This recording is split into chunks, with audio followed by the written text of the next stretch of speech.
What's going on, everybody? It is Monday, our regularly scheduled day for Benchwarmers, and I am back. And needless to say, me doing all the updates on my computer and camera and restarting my internet and stuff doesn't really seem to be helping because I'm coming in all sorts of digital right now, which is wild. Anyway, got a good show for you guys today. Oddly enough, JM1620, what's going on? First and foremost. Still waiting for other chats to kind of start coming through, but wild week in the sports we had. And there he is. My name is Eric. What's going on, brother? No jerseys today. H-Town boy, what's going on?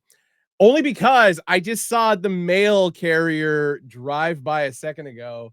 So more than likely, whatever jerseys I'm getting today is going to be showing up here in the next like 20 minutes or so, along with my latest Hat Club purchase, which honestly, I don't even remember what it is. Oh, no, I do. It's the pinky Chicago White Sox, the 87 style. So glad my brain woke up and remembered which hat I'm getting today. So anyway, David Kearns, what's going on? Warm that bench. It's not Lou East. What is going on? So yeah, sorry about the video quality here. More than likely, the camera's going to shut off here, and I'm going to have to restart it here midstream because nothing works, and technology hates me. So anyway, what do we got going on? Well, first off, there was a boxing match this weekend, which was pretty exhilarating. Tyson Fury versus Alexander Usyk from Ukraine. I only caught the highlights of this. I'm not gonna lie, I didn't actually watch the fight just because the fact that I haven't bought a pay-per-view boxing match in oh my god, 20 years, I want to say. Actually, I'll be dead honest because it actually pertains to this particular topic. The last boxing match that I remember throwing in cash for on a pay-per-view was Mike Tyson versus Lennox Lewis. And what was that? Early 2000s. And that was legitimately the last time I actually threw a bet on a boxing match. And I cleaned up handsomely on that. More specifically, for whatever reason, the bookmaker in Portland, Oregon, who was an absolute psycho and actually took my bet, I threw $100 on Mike Tyson to go down in the 4th round, and I threw another $100 for Mike Tyson to go down in the 7th round, which is exactly what happened. Tyson went down the 4th, but he got back up, so wasn't a knockdown completely on that one, but he did get knocked onto the canvas. And then, then he got knocked out in the 7th round. And like I said, I cleaned up handsomely. I think I won about $5,000 that day. So, and needless to say, that bookmaker never accepted a bet from me again. He was an idiot. So, whatever. Paid my junior college along with other gambling ventures at a very young, pre 21 years of age. Anyway, best of AZ and Vizrod, what's going on? Vizrod says Fury should just retire. Hell of a career. I agree with that. I mean, at this stage in his life, he's not getting any younger. He's 37 years old. He's past his prime, and I don't mean that in a negative way. I mean, it's just the fact that the reality is for any boxer, there is a prime in one's career. And it was a close match. Let's be honest. It came down to a split decision. 115 to 112, 114 to 113 in favor of Usyk, and one judge, of course, going 114, 113 in favor of Fury.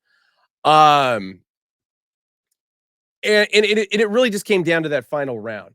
And Tyson Fury just basically getting knocked unconscious on his feet and, kind of got survived by the referee a little bit. I mean, realistically, he got knocked out twice in that escapade when he was getting bumped up against the ropes. But regardless of which, it went the distance. It was a pretty solid fight from the highlights that I saw. Brother Bishop, what is up, dude? Gun is proud, of course. H-Town boy says, only boxing I can catch these days is Canelo Alvarez matches. Yeah, when not the most recent time we were in Houston, but the previous time we went over to David's house and watched the Canelo fight. So which was actually pretty decent. I can't remember who he was fighting. I don't know why I'm spaced on that right now. But the most notable thing to kind of like come out of this match was, and Fury, of course, after the match said, it could have gone either way. He felt he was favored or like was really landing more and having stronger rounds, etc. But it's like you look at the punch stats that are going on here, and the fact that Usyk landed, 23 more punches. Um, Fury, of course, threw more. I mean, 90, 89 more specifically. Usyk's landing percentage was 42%, which is 10% higher than what Fury was rocking, and so on and so forth. And so I would say realistically, just based on the stat line and based on the highlights that we saw from this fight, Usyk definitely was the victor. But what does that mean realistically? Well, first undisputed boxing or heavyweight boxing champion of the world, first time since Lennox Lewis in 2000. So going back to that Lennox Lewis era, especially with that bet that I made of Mike Tyson getting dropped. All comes around full circle, baby. Because as Russ Cole said in True Detective, time is certainly a flat circle. And honestly, hell of a career that Usyk's been having. Coming up, of course, to the amateur routes. Um, won Olympic gold in 2012 and has been undefeated since he hit the pro ranks. So I don't see realistically anybody stopping him. I mean, it'd be kind of curious to see if Deontay Wilder is going to give a crack at it or not. But of course, there is going to be a rematch, an already scheduled rematch later this year between Fury and Usyk once again. So I personally feel like Usyk is going to come out the victor again. But then again, it really comes down to what is Fury's training regimen going to be. Um, I mean, he's a big dude. And I'm not saying it's a bad thing because there are obviously like bigger, not necessarily muscular dudes who have made fantastic careers out of boxing. But I feel like in this case, it's just like Fury could probably, chisel up a little bit more, is all I'm saying. I'm not saying, drop weight or anything like that. The weight is fine, but it's just really more of packing on a little bit more muscle. Cause I mean, he's a big dude. He's kind of a chubby dude, but not it's like athletically chubby. Let's be real about that. So anyway, Northside Hoodlum says, "Does the AWACS have Atlanta in the back?" What does that mean? Oh, you mean is it written Atlanta in the back? No, because I mean the original AWACS was just blank, and the Batterman logo is on the side. Because I mean, realistically, the actual AWACS hat is a snapback. So, but we just made a fitted version of it. So, David Kern says, "What are your thoughts on the Tyson versus Paul fight coming up in Dallas?" The fact that they're sanctioning it is a pretty goddamn miracle, to be honest. And realistically, I see Tyson winning this. Yeah, the man is 58 years old and going against a much younger kid, but let's be real. Paul is built up and bulked up because of a little bit of medicine in a bottle. Whereas Tyson is a vegan and has been doing this his entire fucking life. And it's funny because somebody was talking about this earlier today. And what I basically equated it to was the movie Rocky Balboa, because they go that whole, video game route. If the current champion fought Rocky Balboa, etc., how would it go? And it's just kind of the realisticness of it. Whereas, yeah, Rocky was much older, but then over time, I mean, his bones have become, calloused and hardened and such like that. And realistically, like Mike Tyson's going to be built similarly. So, Dude Pal's going to be just throwing cinder blocks at Paul throughout the entire match. And I could see Tyson just rocking the shit out of Paul with a body shot, like right to his fucking kidneys or his liver, either way. I don't see Tyson losing this match, but I'm also not going to throw money on it because for a fight of this caliber and this bit of a circus attraction, I think and I'm not trying to say that negatively, but it's like realistically, Mike Tyson is a bona fide born boxing champion.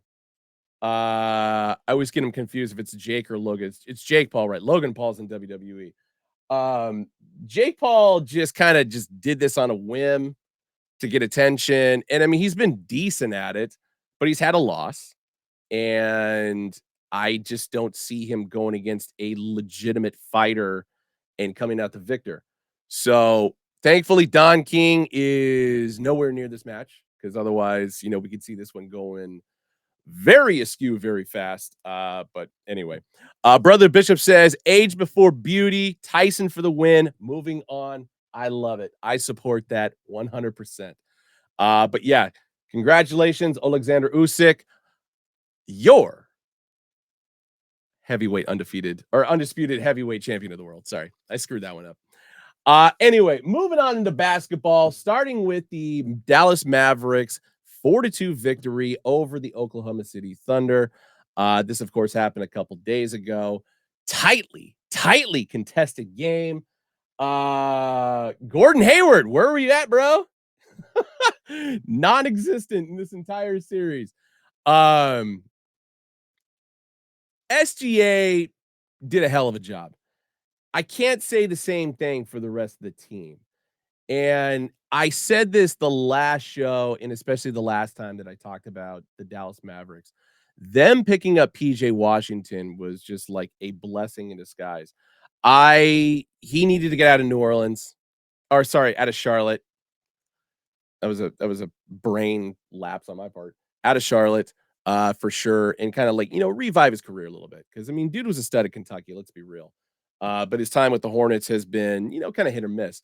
So glad to see he's become like a bit of a full focus, a third option in regard to obviously Kyrie and Luca, and he's hitting big shots and he's doing big things, and of course he's doing his statue post at the end of every win. But the one moment that, of course, the game ended on, which is always kind of bummer to see a game end on a foul at the free throw line, etc., was, of course, SGA going for the block on PJ Washington from the 3-point line. And full credit to PJ Washington because this is a motion in two acts. Because first off, obviously SGA gets the block. But at this point in time, PJ just kind of pump faked it. And so that wasn't the actual shot.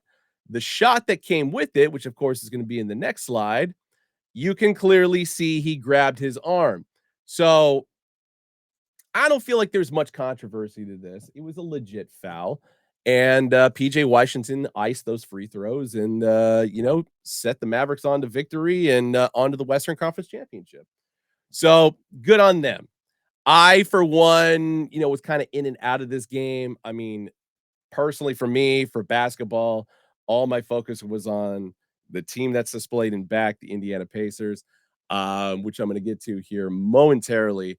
But I think overall, as far as the job that Jason Kidd has done with the Dallas Mavericks is actually impressing me because I remember Kidd coaching the Brooklyn Nets, wasn't great. Then he went to the Milwaukee Bucks, wasn't great. Actually, might have been the other way around.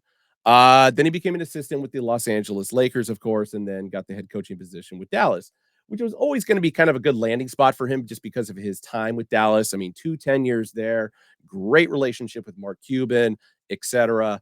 And he really, seems to bond with this team really well. So, plus he's an Oakland kid, so it's like I got to give him credit there.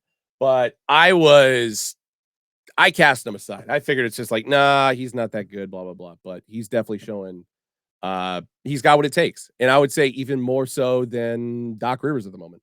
So Vizrod says the Young Bucks got a taste of some good got some playoff experience. Good for them. Yeah, and I totally agree with that.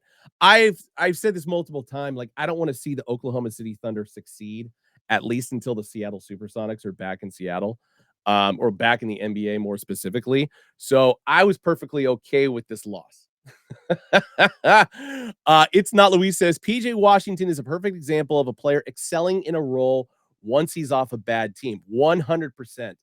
And like I said, I go back to PJ Washington's time in Charlotte, and it wasn't like terrible, but it wasn't great.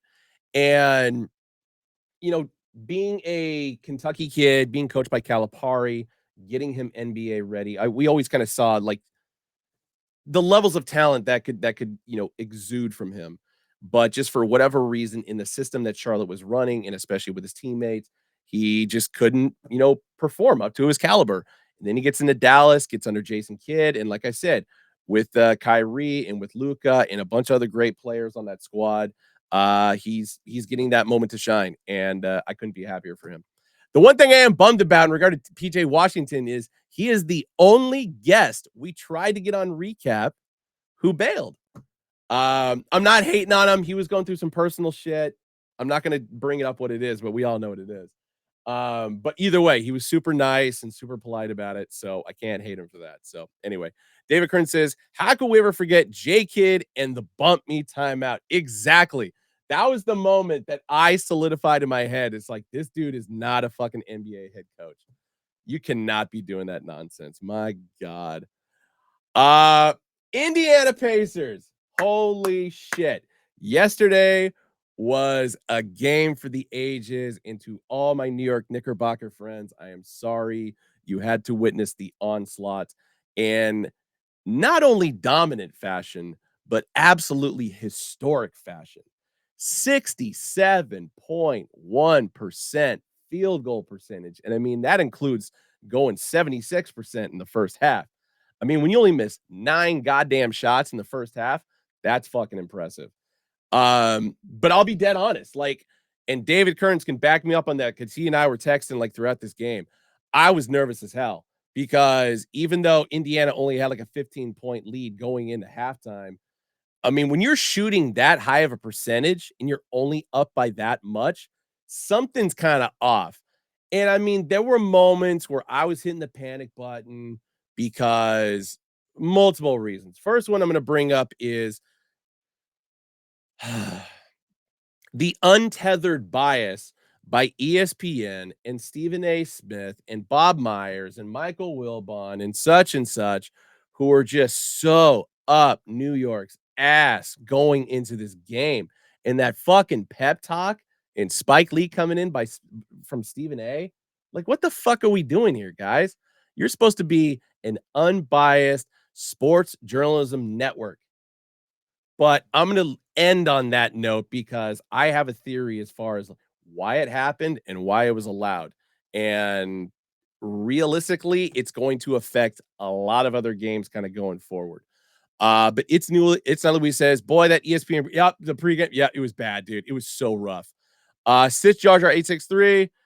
It's because Ja Rule was holding up the championship trophy. There we go. David Kern says, definitely felt like the other shoe was going to drop at the game. Yeah, and that's how I was too. And especially in the second half when the Knicks got it within, what, 6, 7 points and just went on that absolute heater to start the third quarter.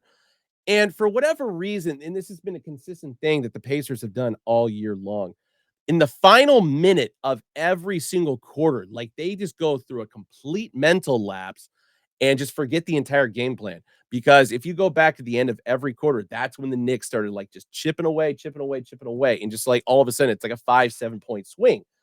Um, thankfully. And I feel bad about this because I still have to address it on my personal Twitter account. I had said at one point, I didn't feel like Rick Carlisle at this stage. And I mean, this is after like game 5. Yeah, I think it was game 5, where it's like, I don't feel like Carlisle is the right coach for this particular squad. Rick Carlisle is a great coach, NBA champion with the Dallas Mavericks, et cetera, et cetera.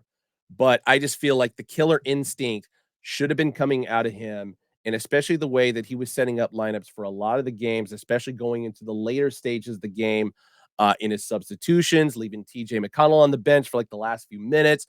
But honestly, my quick intuitiveness, blew up in my face because the game plan that Rick Carlisle put together for game fucking 7 at the Garden was legendary. And the fact that all the players bought into it, all the players did everything they could into their ability. They out rebounded the Knicks. They crashed the board, or it's the same thing. They crashed the paint, got all the easy buckets down low. Didn't go for a lot of 3-pointers. I mean, realistically, from what I've seen this Pacers team do throughout the season, I mean, they kept it at a pretty solid minimum. So it was incredible to watch. Absolutely incredible to watch. And the crazier part about it is the fact that Pascal Siakam only got 20 points, but it seemed like that dude had like 50 because every time he got the ball, he hit a bucket. Halliburton, 26 points. TJ McConnell, 12 off the bench. Andrew Nebhard played his fucking ass off, man. And then even Aaron Nesmith, 19 points for him. Hold on. Where's the stat line for that? Oh, let me go to the Knicks stats real quick. Sorry. Dante DiVincenzo had a hell of a game, as did Alec Burks. Burks got 26, DiVincenzo with 39.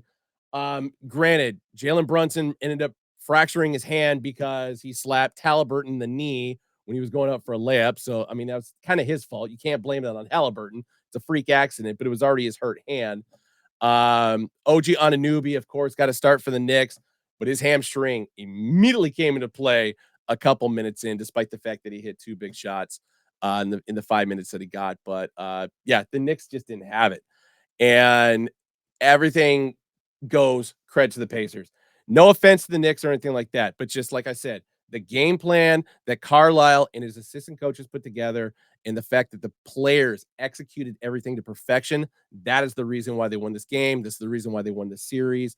And the fact that they did it game 7 in the Garden, to which case the last time there was a game 7 in the Garden, the Pacers won. So history just repeating itself, not to mention never shit talk a lanky Indiana Pacer in the Garden, because they will go off. And that is what Reggie Miller did back in the day. And that is exactly what Tyrese Halliburton did.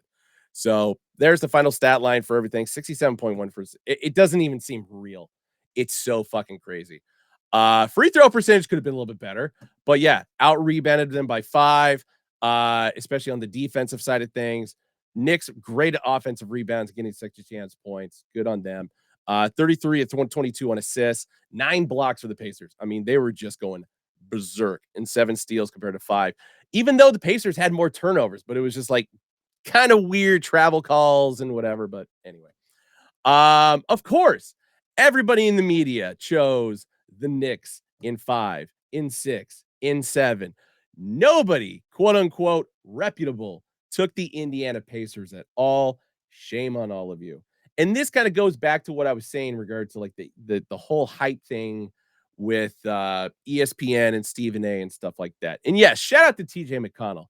Even though he's University of Arizona Wildcat, he's still a Pac-12 boy.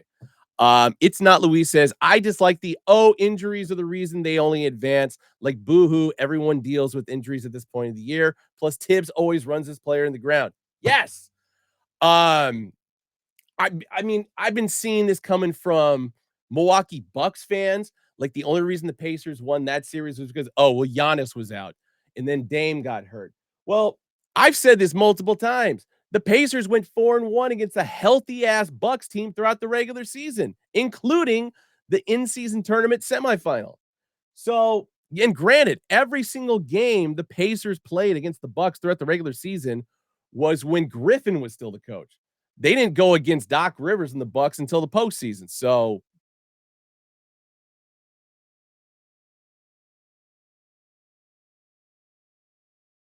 go to the Indiana. Sorry, I cut out 1 sec. I gotta let this restart. Hold up. Middle of my rant here. Middle of my rant. Am I back? All right, we're good. New York Knicks versus Indiana Pacers in the regular season. Indiana went 2-1. Not to mention the fact that those 2 wins came against a healthy Knicks squad. So fans making excuses in regard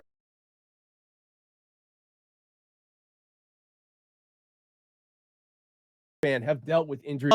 It happened to fucking Paul George when he snapped his goddamn leg. Like, dude, get off our balls. Like, the Pacers are the most non-threatening team potentially in NBA history. And yet, for whatever reason, because, oh, my team lost to this Pacer squad that's like 90% healthy. Dude, Benedict Mathurin has been out with a labrum tear for like over a month. Actually, I would say like 2 months. And I mean, realistically, Benedict Mathurin was like the key winner in regard to like why the Pacers won a lot of those games against the Bucks, a lot of those games against the Knicks, and not to mention going against the Boston Celtics here for the Eastern Conference Championship. Benedict Mathurin was the highest scorer for the Pacers in all 4 of those games, to which case, yeah, Pacers and Celtics split 2-2 on the season. So the key player the Pacers need to, in theory, take down the Celtics is out. So if we're going to use that injury excuse, cool. I'm ripping it right now because Benedict Mathurin is done until next season. So, but anyway, going into what everybody's saying in regard to, oh, it's the Knicks. Here's what it comes down to. Because of the fact that ESPN started this whole gambling thing with ESPN Bet, I am willing and to say this is a theory. I'm sure if I could dig up a lot, I could do some research and dig up a lot of hard evidence on this. But realistically, as far as what ESPN was doing before game 7 was trying to hype up the betting line and bring in more money in favor of the Knicks because the Knicks were favored in this game. They were favored by 2.5 points. And the more money that ESPN can obviously get with their betting app and sites and whatever the hell you want to call it, is better for them because of the fact that ESPN all of a sudden one day decided not to be an unbiased, reputable sports journalism network. As soon as they got into the gambling format, that's it. It was all over. And so this is what you get. You get these yellow journalism, tabloid, nonsense stories, and it's fucking ridiculous. And this is coming from somebody who applied for ESPN over a decade ago. And I mean, I got pretty far in the process. Like I was going to be working in the stats and research department, like working with like legit Stump the Schwab. And it didn't go through. I think I got through like 3 rounds of interviews, but the really interesting thing about it was the story pitch round that came in the 3rd interview. And so this is back in 2013. So all they wanted to talk about in regard to college football, because it was coming up, is, Heisman winner. And they kept pitching like, oh, what are your thoughts on Jadeveon Clowney? And, how far do you think South Carolina is going to get during the, college football season? And granted, this is the year after Johnny Manziel won the Heisman as a freshman, which had never happened before.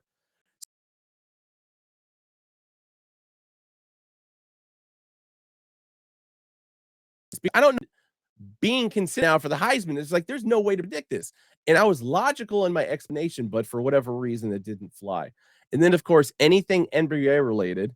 And of course, this is the point in time when LeBron James was on the Miami Heat. That's all they want to talk about. Hey, pitch me like 5 or 6 LeBron James stories. And it's just like, why? Like, what is the good in this? There are so many other teams and so many better stories out there, but ESPN, for whatever reason, just wants to push tabloid journalism, and it makes no sense, and it makes me sad. And to be honest, the fact that I fell into Hack Club and I get this kind of format and forum to do this is awesome. So I think we're all happier for it anyway. So anyway, brother Bishop, I appreciate that, man. I'm feeling spicy today, so let's keep it going. Let's keep it going. Anyway, the last little bits I want to throw in here: 39 points in the first quarter for the Pacers in that game 7, most by any team in first quarter of a game 7 NBA history. Unreal. On top of that, Aaron Nesmith, 19 points, 8 for 8 field goals, 4 rebounds. The dude could not miss. Although I think he missed a free throw, which is fucking weird. Actually, I think he missed 2 free throws. But either way, they got the job done. But as Kobe Bean Bryant once said, job ain't done. And honestly, the way and the composure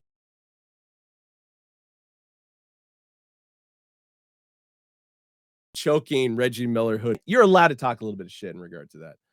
But the composure the Pacers had after the game, it's just like they're not, you know, oh, we're hitting the champagne and we're partying hard and stuff like that. It's like, nope, business as usual. They were very humble about it. Showed a bit of humility because the fact that, let's be real, I mean, Indiana probably should have won this series much earlier, but the fashion they did it in, I'm okay with it.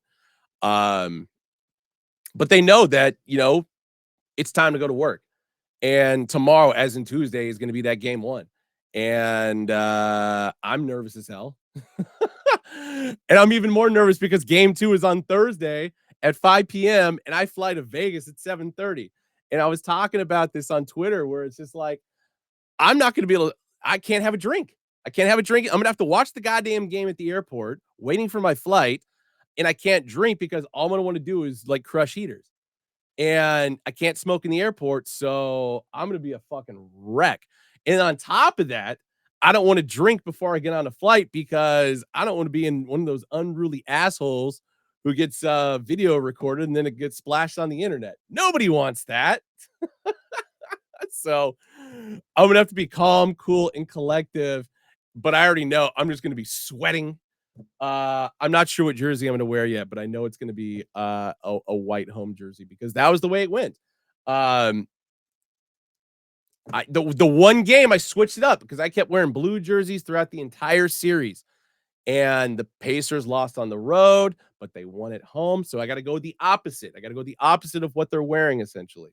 So, yeah, going with the home white, and especially like the NBA 51 that I rocked yesterday. That was the pièce de resistance. So, anyway, it's always says excited for this series, Ben. Like I said on Twitter, hoping for a healthy series. I hope so too. I don't want anybody to get hurt. I don't want anybody complaining. No, we're playing FIFA tomorrow, baby. We're just starting earlier because the game's at 5. So we'll kick it off at like 3:30 or 4 o'clock West Coast time. We will figure this out. I am not letting you guys down on that front. Especially when we talk about soccer games here in a sec. There's the last bit of the stat line there. So 54.2% from 3-point. Unreal, man. Minnesota Timberwolves. What are you guys doing? Arr, arr, arr. Wow. I had to go to Great Mall last night to get some stuff ready because like early ass this morning, I had to go back to the mall because I had a junk crew come in because they were getting rid of some old fixtures and stuff like that. So I have not slept. I've been awake since 9 o'clock yesterday morning, and I'm not exaggerating that. It's amazing I have all this energy right now. And then I have to go back to the mall tonight because we're doing inventory audit. So I'm gonna be fucked tomorrow. But anyway, I left and at halftime, and the Nuggets were just like blowing Minnesota out of the water. And if you guys were watching this game, you know what's up. My name is Eric. I'm so sorry. I am so sorry to bring this horrible thing up, but it's like we have to talk about it. I got to show this off because this was the last thing I saw on Twitter before I left was just the mundane, mostly depression based, at the half tweet from the Minnesota Timberwolves account of 53-38 at halftime in favor of the Denver Nuggets. And then obviously, as we know, the Nuggets got that up to 20 points with 10:38 left in the third quarter. And then the fucking shoe dropped. So just as David Kearns was talking about and what we were both expecting for the Knicks Pacers series, it definitely happened in Denver. And I absolutely can't believe it. And dude, Eric, I am so sorry that it happened. At the same time, I am a little happy about it just because the fact that I don't know if you guys watched my Instagram live I did yesterday with all the jerseys and stuff I picked up. So I had said in that, and I've said this before in regard to baseball, but I for basketball as well. I want to see every team win a championship in my lifetime. I think that would be like super cool. So the biggest positive I get out of this, as far as the Timberwolves winning, is they've never been to an NBA Finals. They obviously have not won an NBA championship. The Pacers have been to an NBA Finals, but they have not won an NBA championship. They have 3 ABA titles, never won them in the NBA. So my hope out of this is Minnesota Timberwolves, Indiana Pacers, NBA Finals. And I mean, granted, there's going to be a lot of people that are going to be pissed about it because we're talking about 2 small market teams. So the fuck what? What the fuck do you think college basketball is? Bunch of small schools, biggest show on the planet, and everybody tunes in to watch. And I mean, realistically, I could see this actually drawing a ton of interest just because of the fact that Anthony Edwards, very charismatic, very fucking in your face, and I fucking love that shit. Much in the same sense as Tyrese Halliburton and company. So all these big market teams, big market supporters, and whatever, who talk about, this would be a lame NBA Finals, whatever. Fuck you. Fuck you. You know you're gonna watch it. You know you're gonna be excited, and we're all gonna be fucking thrilled. Um. Anyway, my name is Eric. Says MPJ needs to go. I kind of agree with you on that, and especially with the trouble his brother got in. I'm not saying that he took a dive or anything like that, but it's just like it's kind of weird. Just the entire situation with that. And so it might be time to move on. I still feel like the Denver Nuggets have like a great core. You want Murray to go? Oh man. I mean, he's had a bad just a bad series, man. I wouldn't go that crazy. I still feel like Murray, Jokic are obviously the centerpieces, and then you could throw Aaron Gordon in that mix as well. MPJ, yes, I agree. I mean, he fits in the position there, but honestly, he doesn't mix. Like I just mean as like a human being. He's just kind of an odd dude, and I don't feel like he mixes in with like the rest of his teammates. So, yeah, I kind of agree with you on that front. But yeah, and best of AZ saying it. Murray and Jokic were 80% of your points last night. So you gotta hang on that. So it was a bit split. I mean, but for the most part, more people were definitely taking the Nuggets from the national talking heads and stuff. In which case, yeah, a couple people got it right. Bobby Marks, Andre Snelling. Who else? That's about it. everybody else went. Everybody else went Nuggets because what the hell? And there he is, Mr. Edwards. It still blows my mind that he came out of the University of Georgia. How the fuck the University of Georgia landed such a talent? And I mean, it was only a one and done basically, but I'm still just baffled as to how they pulled that off. So, but super stoked for him. But here it is. So Tuesday, that's tomorrow. Celtics Pacers game one seed versus a 6 seed. And then, of course, on Wednesday, Dallas Mavericks versus the Minnesota Timberwolves for the Western Conference Finals. 5 versus 3. So I'm looking forward to it, man. I'm definitely looking forward to it. Hockey! Going back to Thursday's episode. So I predicted this one correctly. The Canucks did win. So I'm going to go quickly through this 3-2 victory over the Oilers. The New York fucking Rangers. Man, you motherfuckers. David Kearns and I don't think Dino's here, but I know you guys were fucking stoked about this one. I left the house. I don't remember where the hell I was going, but it was 3-1 Hurricanes at the end of the second period. And I was just like, oh, yeah, dude, the Canes got this on ice because I was even talking about it when I did the show on Thursday. Canes got this. No problem. Because at least, they'll tie the series up. Nope. 4 fucking goals in the third period by the Rangers. That is fucking crazy. As somebody who is a fan of a team who has watched their favorite fucking team blow a massive lead going into the third period and ultimately losing all of the Toronto Maple Leafs in 2013 versus the Boston Bruins. Fuck the Bruins, by the way. But I'm going to get to that one here in a second.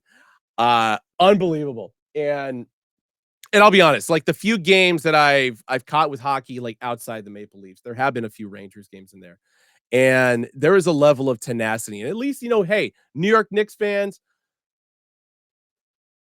one sky gets cloudy, another sky gets clear. And this is what you get with the New York Rangers. So I ain't mad about it. Like, I actually don't hate this Rangers team.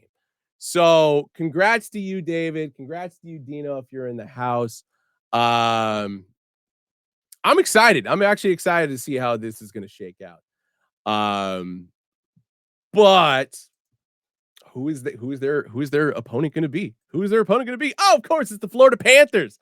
So once again, put in a position of fuck the Bruins. Glad they lost because the Panthers should have just like swept this series and made me a happier person for it anyway. But they've got the win, so that's all that matters. Panthers haven't won a Stanley Cup, so I'm kind of teetering more toward the Panthers on this one, David. I'm sorry. But no, it just goes to just, seeing other teams do cool stuff. But, if the Rangers end up hoisting the cup this year, I ain't going to be mad about it. The one thing that I hope is the Dallas Stars take it easy on whoever wins tonight. Just because the fact that I still can't believe that the Avalanche lost this. I mean, granted, yeah, the Dallas Stars were the best team in the West, but at the same time, the fact that the Avalanche recently won a Stanley Cup championship and didn't get beyond Dallas is kind of wild. So, I feel bad for our our our CEO for Hack Club because he's a big Nuggets fan and he's a huge Avalanche fan. So his weekend fucking sucked when it came to sports. So, And then my name is Eric. Just saying, Jesus, man, another danger in my no, you meant dagger. Another dagger in your chest. I'm sorry, dude. I'm just don't shoot the messenger on this one. I'm just spouting off numbers and letters and stuff like that. So I feel bad for you guys. Yeah, I'd prefer not the Dallas Stars. I'm honestly more interested in this series and how this is going to shake out, just because of the fact that and then who's going to advance beyond and hopefully beat the Dallas Stars. Oilers, of course, tied it up on Saturday. So game 7 is tonight. Back in the couve, baby. But I will get to who I'm predicting to win this game, win this series, etc. For Ben's bets. But yeah, my God, the Oilers just beat the ever loving breaks off of Vancouver on Saturday. So game 7, baby. No sweeter 2 words in sports. EPL. Last week of the season, everybody went at the same time.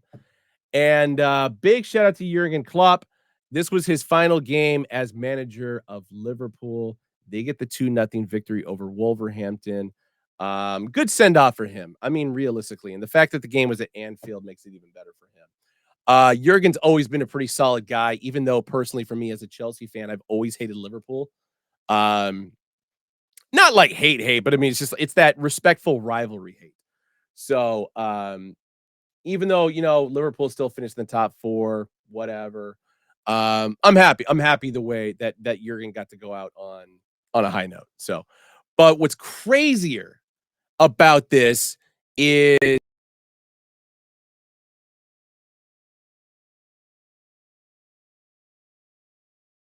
which I'm going to get to in the standings here in a second to the table, but shenanigans were afoot in like the best way possible. And I was not expecting this last Thursday when we were talking about it. And I was, kind of going through predictions and stuff like that of what could happen. But a chain of events occurred and it allowed something crazier to happen. So I'll get to that in a second. But anyway, Tottenham beat the brakes off of Sheffield United. No surprise there. This actually momentarily affected Chelsea, but I'll get into that one in a second. Fulham getting the win over Luton Town. No surprise there. Luton Town is going down. They're getting relegated. Manchester United over Brighton. Man City, of course, the 3-1 victory over the Hammers of West Ham. There was a moment where it looked like West Ham was about to get back into it with that 42nd minute goal. But Phil Foden pretty much just iced this one in the first 20 minutes of the game. So I love Phil Foden because the fact that he's an Englander and Euro Cup is coming up here not too long. And I want that man fresh because England's got some unfinished business to take care of in the Euro Cup. So anyway, Arsenal 2-1 victory over Everton. Newcastle 4-2 over Brentford. No real surprise there. This is the game. It wasn't my lock of the week, but it was definitely my last parlay pick where I said Crystal Palace and fucking Aston Villa were going to draw. Holy shit, was I wrong. And especially considering the fact that I had been talking up Crystal Palace over the last few weeks because they have just been on an onslaught of goals. Like there was that month and a half stretch where Arsenal could not score less than like 3 or 4 goals in a match. That's the pace that Crystal Palace had been on for like the last month and a half. So anybody who's a Palace fan out there, good on you, brother. But Aston Villa, like the way they looked was since they had already solidified their 4th spot to go to Champions League for next season, it looked like they didn't even care. It's just like, you know what? Let's just put some bodies on the pitch. It's the last game of the season. Our future's already set, whatever. I mean, it was piss poor, man. And I hate that. It's like, play your fucking ass off the last game of the game or last game of the season. My God. Anyway, moving on. Nottingham Forest with the 2-1 victory over Burnley. There it is. Chelsea 2-1 victory over Bournemouth. It was unfortunate that Chelsea scored an own goal on themselves. So technically they scored all 3 goals this match. But no, Chelsea definitely looked good. And if Southside Steven Seabright was here in the chat, I know he'd feel the same way. Things are looking really positive for Chelsea right now. But here's what I was talking about in regard to the standings. So Man City, of course, winning their 4th straight Premiership title, Fuck. Arsenal just 2 points behind. Such a bummer. It would have been crazy if West Ham was able to tie it and at least get the point total right, but I mean, it's gonna come down to goal differential anyway, which that would have been nutty. Liverpool finishing third, Aston Villa in fourth. And then, like I said, Tottenham with that win. So that game to 3 points, but Chelsea also won as well. So Chelsea finishes sixth, not fifth.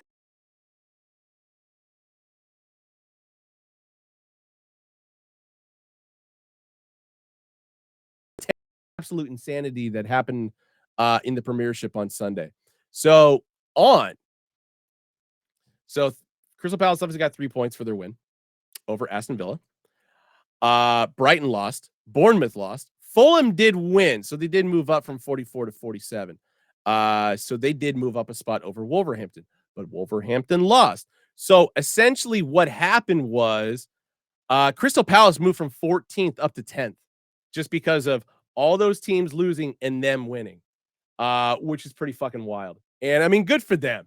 Like, just been a bit of a hang around team over the last 20 years. I mean, I've seen them go up and down through relegation, get promoted through out of the championship, etc.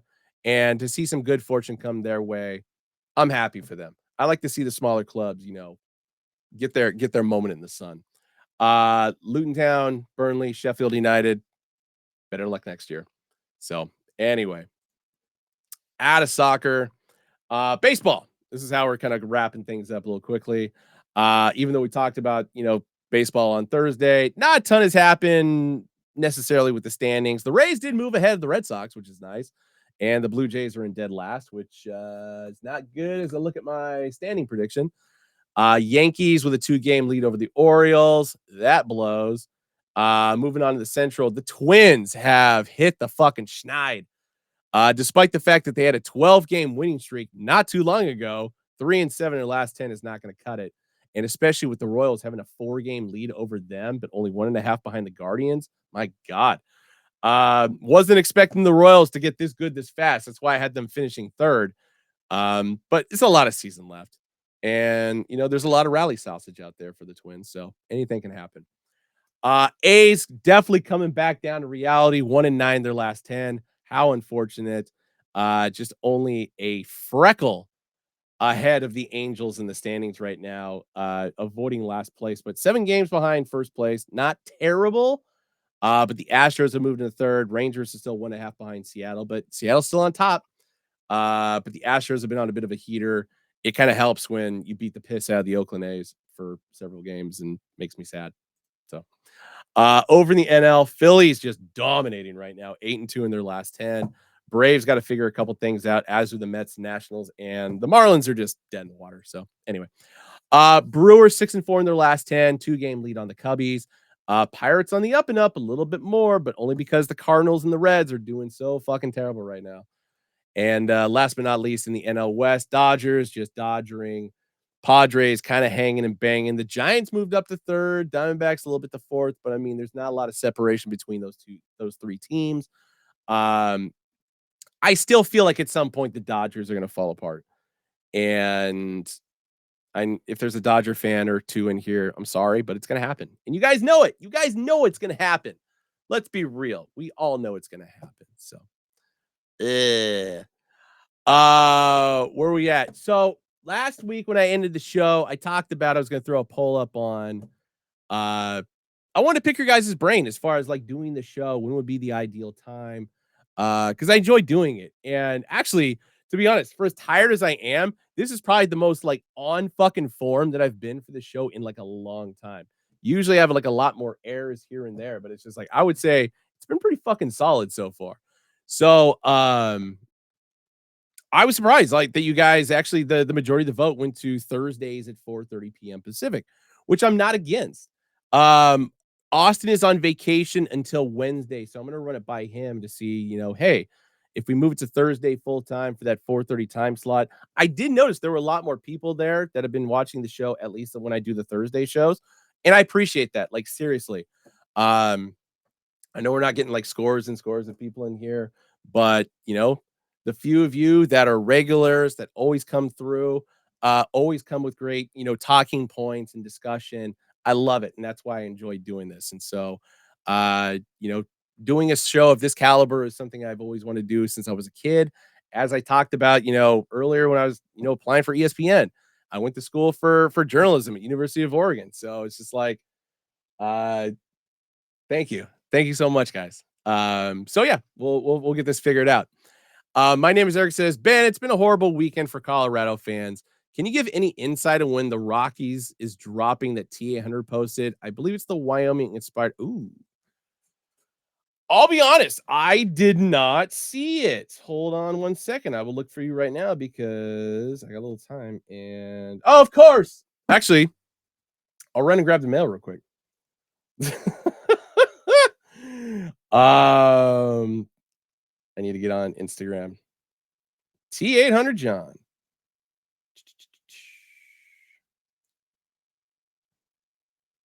Oh, okay. I now I understand why somebody was talking about the AWACS hat. Okay, I didn't see John had posted it. Interesting. Um, that Rockies hat. It's got to be before the month is over, or it's going to be. Hey, there he is, Southside Steven Seaver. I was just talking about you a second ago.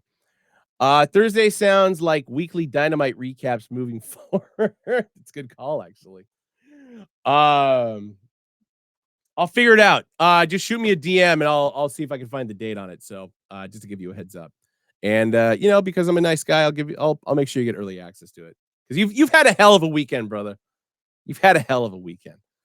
JM1620 says, this is a great show, Ben. Count me in any day of the week. Dude, your level of support on like everything we do is unparalleled. And a lot of you other guys are in the same arena as JM1620 on this. Seriously, love you guys. And I truly appreciate, the time that I get with you guys. And I look forward to going back on the road and actually like, hanging out with you guys, maybe not in a work environment. Go watch a game, have a beer or something like that, something. Because only like a small handful of people in the chat have been able to do that. Steven obviously has, David Kearns obviously has, JM1620 and a couple of you guys, we've all met obviously, but it was in a work capacity. So yeah, I definitely prefer like hanging out like outside of work. I like to cut loose.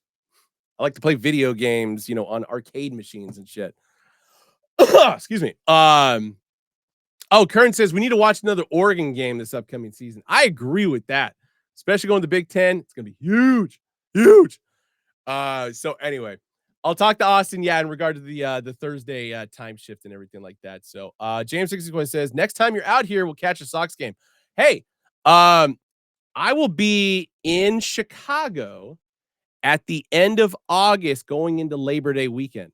Pearl Jam's doing 2 shows at Wrigley Field, which also means the White Sox are at home. So my wife and I will definitely be catching a Sox game while we're there. Not to mention, as long as they do AEW All Out, I imagine Steven Seabright, you will be there as well, and we will be there for that. Hell yeah. There it goes. I knew it was going to happen. Fuck. I'm still here. Hold on one sec. Thankfully, it happened at the end of the show and not like, when I gave my big rant about, ESPN and the talking heads and the military industrial complex. No, I didn't talk about that. So I will definitely let you know, dude. I always love going to White Sox games, so I am 100% on board. All right, what do we got left? I think it's just Ben's bets. So 2 for 2 last week. My lock of the week of the Nuggets over the Timberwolves obviously shot me in the face. My apologies to Eric. Blame it on me, man. I thought it was a guaranteed lock, baby. Although I think that was actually for game 6 that I guaranteed that one. So Oilers over the Canucks. I mean, that was back at game 5. Rays did beat the Blue Jays on the 18th. And then, yeah, the Crystal Palace Aston Villa draw, as we talked about a second ago, 5-0 bashing by Crystal Palace. So let's see how I do this week. I smartly am not doing the Pacers as any of my picks because that is the fucking kiss of death. So my lock of the week this week is the Canucks over the Oilers tonight. It's in Vancouver. Get it done, you killer whales mascot logo. I don't understand it, but it's their thing. Um, I just want to see a Canadian team in the goddamn Stanley Cup. That's it. I mean, if they win it, cool. I just want to see them in the final. And I mean, realistically, if the Oilers just bash the ever loving piss out of the Canucks tonight, I'd be okay with that, as long as they do the same justice to the Dallas Stars. Just come on, Batman, do it. Ever since you've been commissioner, there has not been a Canadian Stanley Cup champion. This has got to be rectified. I mean, they invented the sport, for Christ's sake. My parlay of the week this week is going to be T-Wolves over the Mavericks in game one. Mariners over the Nationals on Saturday, which is the 25th. And the last thing I'm going to leave you with, because I always have to throw a soccer pick in there, and because of the fact that Premier League is done, um, Liga MX final is in play. Cruz Azul versus Club America. Nobody saw that one coming, especially this guy. And I'm not going to it's funny that it happened, because over the last month, when I, admitted that, for an extended period of time in my life, I was a big Cruz Azul fan. And I'll admit the last, 9 or 10 years, I have not paid attention much to Cruz Azul. So my neighbor, big soccer guy, he's actually a huge Monterrey fan, was telling me about it. And because I mean, I was so focused on the Pacers game, and we, met in crossing as I was leaving. He was coming home, and he had told me it was halftime. And, because it's a two-leg aggregate, and Cruz Azul had scored against Monterrey in Monterrey in the first game. And so it just really came down to Cruz Azul holding that, and they did. Um, Crazy that Cruz Azul's back in the final for the first time in ages. So, I'm not gonna pretend. I'm not gonna shit talk on this one, even though it'd be funny, because I don't know what's going on. I mean, this all just kinda happened due to happenstance and luck. So, yes, I'm taking Cruz Azul in the first leg over Club America, because at least the game is in Cruz Azul, or at their home stadium. So I feel like that's a smart pick. So anyway, Canucks over the Oilers tonight, T-Wolves over the Mavericks game one, Cruz Azul first leg, and Mariners over the Nationals on Saturday. Boom. Good, man. Yeah, I cannot, with the exception of like what's going on with the camera, I felt like I was in good form of voice.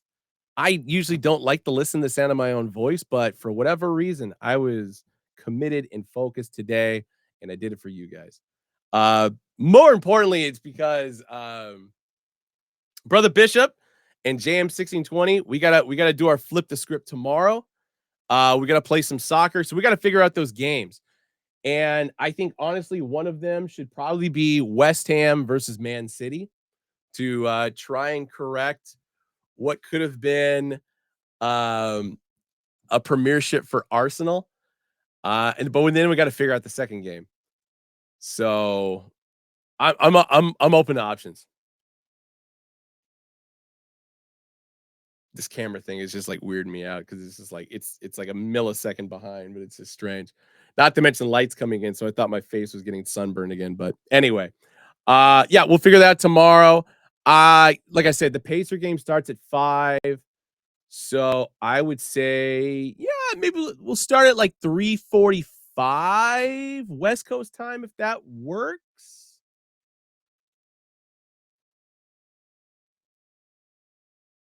3:45 or 4 o'clock, either way. I mean, we can get 2 games in like pretty quick. I'll change it back to like 6-minute halves or whatever, and we can get it down. Alibo, what days am I at the mall? Usually I'm there on Fridays.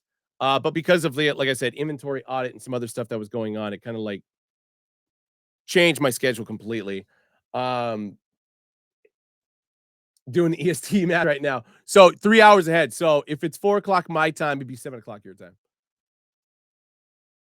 Perfect. Let's do it, baby. And then yeah, we'll get all the we got to get all the audio and stuff figured out if we can get you guys on a mic or anything like that. So the shit talking can commence with the soccer.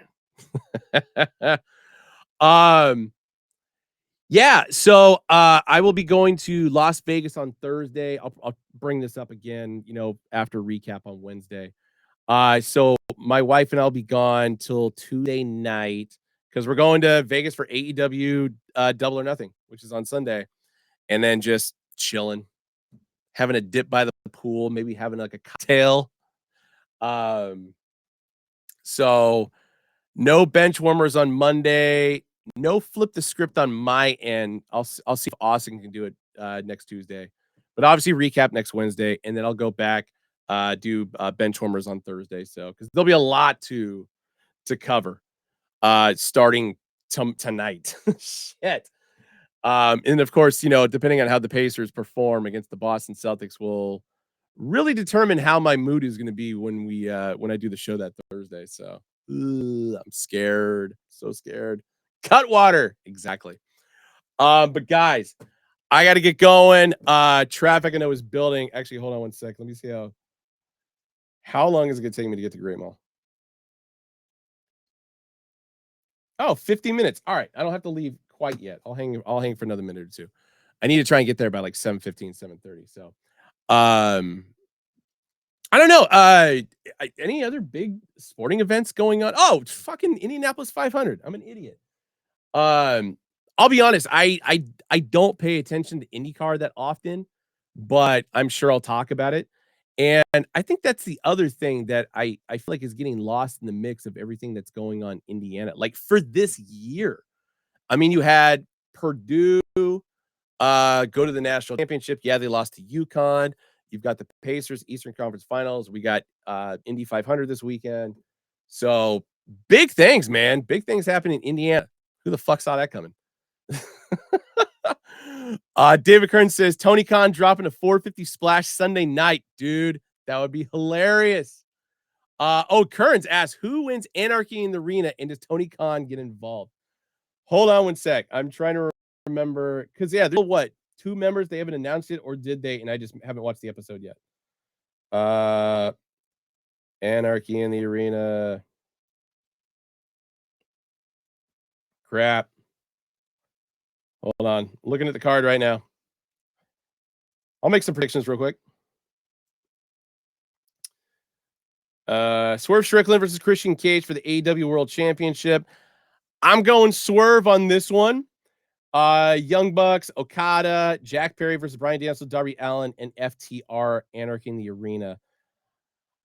I feel like it's going to be the Bucks, Okada, and Jack Perry, just because the fact that it always seems to alternate between good and evil every time they do this. But regardless of which, it's still going to be an exciting match, and I'm actually really looking forward to it. Tony Storm versus Serena Deeb. I swear to God, if Tony Storm loses the belt to Serena Deeb, I will lose my shit. And I mean, I know Serena Deeb has been through a lot, but her mic skills, it's not as good as what Tony Storm has got going on right now. Oh my God. What Tony Storm is doing is phenomenal. So stick with it. I'm going to jump ahead. Roderick Strong versus Will Ospreay for the AEW International Championship. I don't know. I kind of feel like they should give this to Ospreay, but I do like Roderick Strong as the champion. It is good. Moxley, Takeshita for the IWGP World Heavyweight Championship Eliminator match. I gotta think Moxley's got this. I mean, he's the golden boy for New Japan right now, and they cannot. But I don't know. I don't know. Like this is that whole discussion of pick with your heart or pick with your head, and it's fucking hard. Jericho versus the Eliminator winner. So I mean, and then the whole FTW Championship. I don't really care. Orange Cassidy versus Trent Beretta. I'm looking forward to seeing blood and guts in that one. So I'm actually taking Trent Beretta on this one just because he's the bad guy. And at some point, Beretta needs to get, or Trent more specifically, he needs his due. Trent needs a belt, it is really what it comes down to. Trent has been in need of a belt for a very long time, and I felt bad that he doesn't have one. Kern says, please, for love of God, get Jericho out of there already. I know. And I purposely left this last match last because this is definitely the one match where it's like, I don't know what's going to happen. I feel like I know what's going to happen. And once again, this is head and heart. coming into a match. Willow Nightingale versus Mercedes Monet. My heart is telling me Willow Nightingale, but my brain is telling me Mercedes Monet. And I'll be honest, like, I know they've touched on it numerous times because of the New Japan match that happened in the Bay Area where oh, sorry, Aliba. Hold on. I'll get to that in a sec. Sorry, I don't know why I saw your comments, but for whatever reason, I just wasn't putting two to two together.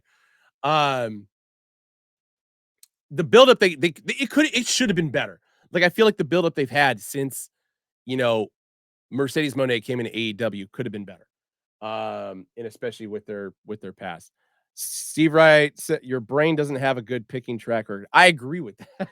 So I'm like, I don't know where to go. Anyway, Alibo. So this was just a one-off hat. This was a hat that I put together like years ago. And we finally put it out like a couple years ago. And when I say I put it together years ago, I'm talking about I put it together before COVID, like years before COVID, because I wanted a Cal Bears colorway for an Oakland A's hat, and I got it. Of course, when I put the original concept together, it had a gray underbill. It didn't have a side patch, whatever. So John threw the side patch on, threw the yellow underbill in there. And honestly, I fucking love it because it goes great with all my Pacer jerseys. And that was like the biggest thing was just like, for all the cool fashions and stuff that we have, I've got hats to match every single jerseys, but I never had one for the Pacers. And so when John knocked this one out finally, it's just like, dude, you're a fucking godsend. Alibo, I will leave you with this. I feel like this is actually like a very privy piece of information for you guys, and actually more specifically for you. So, unfortunately, we cannot redo this hat just because of intent and licensing and stuff like that. However, there is a 2.0 version that John and I put together several months ago, and it is going to be dropping the first week of June. I'll be dead honest. I'm actually so fired up because it's going to say Oakland across the front, and it's also going to have the Ricky Henderson, Ricky Field patch on the side. But basically, same color scheme and everything like that. So you're in good shape, man. I got you, brother. Anyway, I feel like that's a good spot to land it on. Guys, as always, I appreciate you. Take it easy. And if you don't, take it sleazy. Peace.